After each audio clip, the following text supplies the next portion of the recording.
Yan mga kalakbay, oh. Nakakita ko ng ahas dito sa amin, oh. Ayan.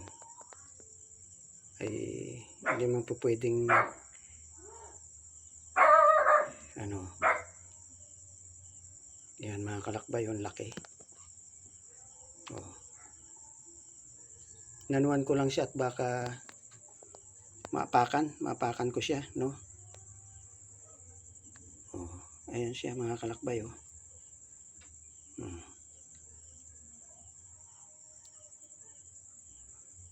Medyo marami pa kasing damo dito sa amin sa paikot kasi kumbaga hindi pa naman gaano karamihan ang mga tao dito sa amin at saka mga kabahayan, kaya hindi nalilinisan yung mga kapaligiran dito sa amin, kaya may mga natatagpuan pang ganitong ahas. Oh, ayan siya mga kalakbay.